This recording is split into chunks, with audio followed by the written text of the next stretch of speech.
आज एक बार फिर आपके सामने आया हूँ।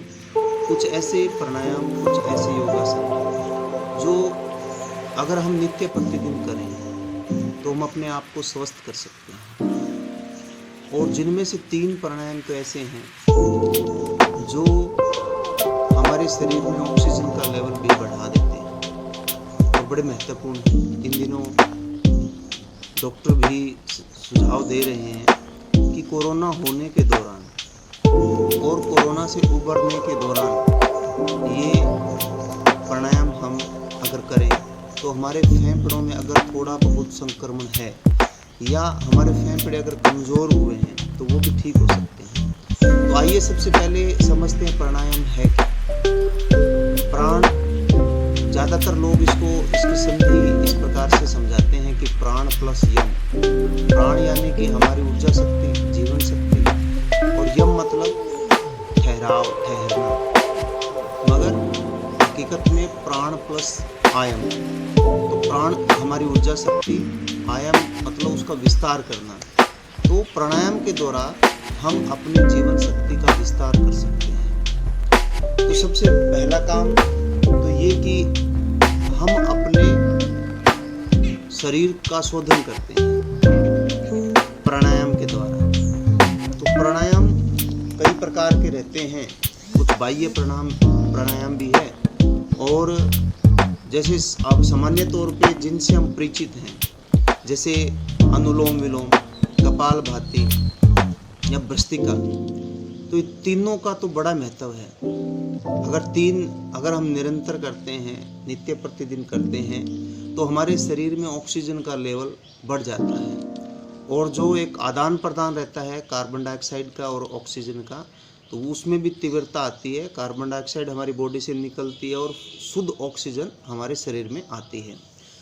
तो आइए सबसे पहले हम ये जान लेते हैं कि प्राणायाम कब करें, कैसे करें, और प्राणायाम करने से पहले कुछ सावधानियां जो हमें ध्यान में होनी चाहिए। तो सबसे पहला ये कि जो प्राणायाम है वो सुबह ही करने चाहिए। सुबह जल्दी उठें, ब्रह्म मुहूर्त में उठें और उठकर बाहर शुद्ध वायु, जहाँ प्रकाश, सूर्य का प्रकाश हो और जहाँ पर शुद्ध वायु हो, इस प्रकार से चटाई बिछाएं और अपनी चटाई बिछाकर उस पर आप सुखासन में बैठ सकते हैं और इस प्रकार से पद्मासन में भी बैठ सकते हैं, जिनको जैसी सुविधा हो।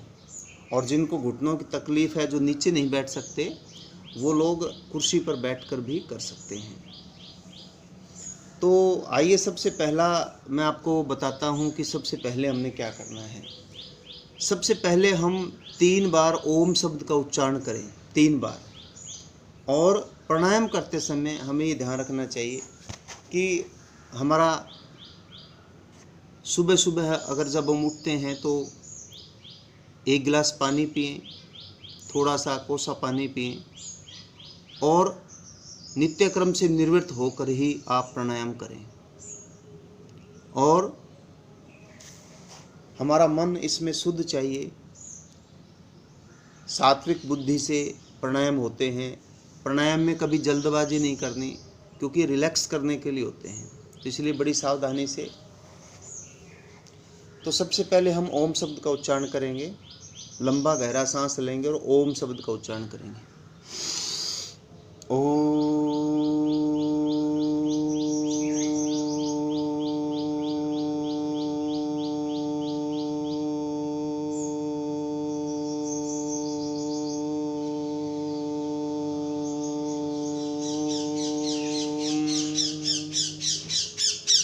तो इस प्रकार से 3 बार ओम शब्द का उच्चारण करेंगे। आंख बंद करके करेंगे और अपने ध्यान नाक और इस बीच में बिल्कुल हम केंद्रित करेंगे और अपने इष्ट देव को भी हम याद कर सकते हैं।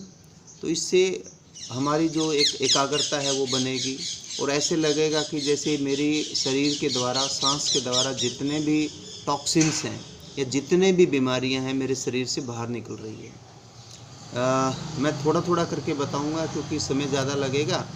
और इसके बाद हम करेंगे अनुलोम विलोम। अनुलोम विलोम में हम क्या करेंगे, इस प्रकार का एक अपने हाथों की स्थिति रहे। और ये हमारा जो बायां हाथ है इसको इस प्रकार से अपने बाएं घुटने पर रखेंगे।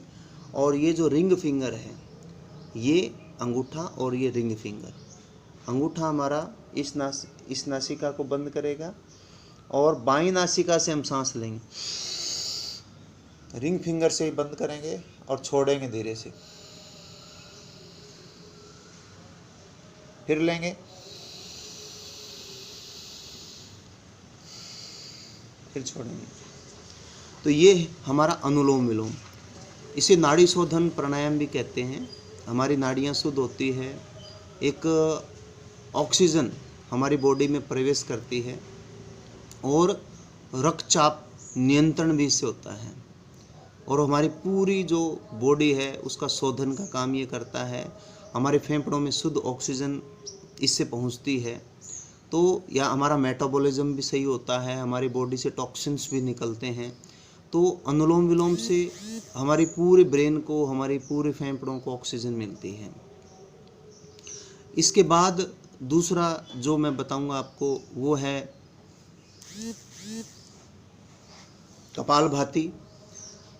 कपालभाति को वैसे तो इसका अगर मतलब देखें तो कपाल यानी कि ललाट, और भाति मतलब जो ललाट को शुद्ध करना। और क्योंकि जब हम कपालभाति करते हैं तो एक पूरा हम सांस अंदर भरते हैं और सांस को छोड़ते हैं, सांस भर के और नासिका से हम इसको छोड़ते हैं।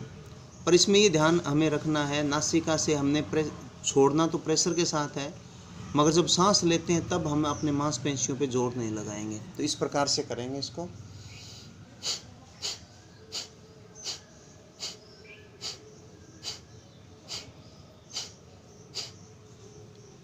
कपालभाति एक इस प्रकार का हमारा एक प्राणायाम है जो हमारे डायफ्राम को, क्योंकि इसमें ऑक्सीजन हमारी बॉडी के अंदर जाएगी और हमारे अंदर इंटरनल जो ऑर्गन्स हैं उनकी एक मसाज हो जाती है इससे। तो कपालभाति में आपके चेहरे पर तेज आ जाता है, मेटाबॉलिज्म अच्छा हो जाता है, ऑक्सीजन का लेवल सुधर जाता है, और ये डायबिटिक पेशेंट्स के लिए भी अच्छा है। और इसको एक योग शिक्षक की देखरेख से उनकी देखरेख में भी आप कर सकते हैं। और शुरुआत के दिनों में कोई भी प्राणायाम बहुत ज़्यादा देर तक ना करें, 5 मिनट से ज़्यादा ना करें। हाँ, जैसे जैसे आपका अभ्यास बनता है वैसे वैसे आप इसको बढ़ाते जाएं। हमने अपने शरीर के साथ धक्का नहीं करना है, तो ये ध्यान रखें। तो कपालभाति आपके चेहरे पर ऊर्जा लाने वाला एक प्राणायाम है। इसको नित्य प्रतिदिन करेंगे तो हमारे शरीर के अंदर ऑक्सीजन की किसी प्रकार की कमी नहीं रहने वाली। तीसरा जो हमारा है भ्रस्त्रिका है। भ्रस्त्रिका क्योंकि ये बहुत ही महत्वपूर्ण, इसमें भी हम जो हमारा डायफ्राम है पूरा हम सांस भरेंगे इसमें और फिर सांस छोड़ते हैं। इस प्रकार से आप देख लें।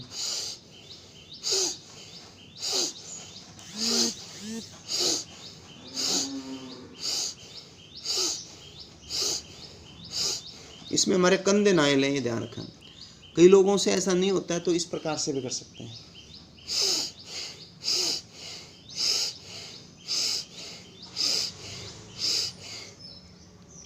तो आप ये 10 बार करें, ज़्यादा बार ना करें। ज़्यादा बार करेंगे तो थोड़ा चक्कर आने की आपको ऐसा लगेगा, महसूस होगा कि चक्कर आ रहे हैं। तो ये हमारे शरीर के अभ्यास के ऊपर निर्भर करता है कि हम कितना लंबा कर सकते हैं। 3 प्रकार से हो सकता है, ये धीमा भी हो सकता है, मध्यम भी हो सकता है और तीव्र गति से हो सकता है। जिनका अभ्यास है वो तीव्र गति से कर सकते हैं। तो बड़ा ही महत्वपूर्ण ये भ्रस्त्रिका है। भ्रस्त्रिका हमारे शरीर के अंदर शुद्ध ऑक्सीजन लेकर जाती है, कार्बन डाइऑक्साइड हम बाहर छोड़ते हैं, और इससे हमारे अंदर ऑर्गन्स हैं वो हमारे सब ठीक हो जाते हैं, मेटाबॉलिज्म सही होता है। और हमारे जो एक ब्रेन के अंदर एकदम ऑक्सीजन का लेवल एक बार कम होता है, उसके बाद इतना ज़्यादा बढ़ जाता है, हमारे खून के अंदर ऑक्सीजन का लेवल बढ़ जाता है। तो यानी कि ये जो 3 मैंने बताया आपको, कपालभाति, अनुलोम विलोम और भ्रस्त्रिका, ये एक तरह का ये कह सकते हैं कि संजीवनी ऐसे रोगियों के लिए जिनको अस्थमा की दिक्कत है या कोरोना से जो जूझ रहे थे, या कोरोना के बाद भी हमारे फेफड़े, हमें निश्चिंत नहीं होना है कि हम ठीक हो गए। मगर उसके बाद भी हमारे फेफड़ों को एक्सरसाइज की ज़रूरत रहेगी, और ये सब अगर हम करें तो हमें कभी भी दिक्कत नहीं आएगी। और ऐसा नहीं है दोस्तों कि हमें केवल कोरोना से बचना है। योगासन क्यों करें? हमें केवल कोरोना तो एक बीमारी है, आजकल हार्ट अटैक के इतने चांसेस हो रहे हैं, डायबिटीज़ के इतने केस बढ़ रहे हैं देश में, तो अनेक प्रकार की ऐसी बीमारियां हैं, मेटाबॉलिक डिसऑर्डर हैं, जिनसे लोगों की जान जाती है। तो योग और प्राणायाम न केवल हमारे मन को शुद्ध करते हैं, हमारे तन को भी स्वस्थ करते हैं। तो इसलिए तन मन यानी कि 4 प्रकार का स्वास्थ्य योग के द्वारा मिलता है, हमारा शारीरिक, मानसिक, सामाजिक और आत्मिक स्वास्थ्य। इसलिए नित्य प्रतिदिन हम अगर योगासन करते हैं, प्राणायाम करते हैं, तो हम अपने आप को स्वस्थ कर पाएंगे। तो ऐसा मेरा मानना है। अगली वीडियो में मैं आपको कुछ आसन बताऊंगा, अन्य आसन जो हम कर सकते हैं। धन्यवाद। जय हिंद, जय भारत।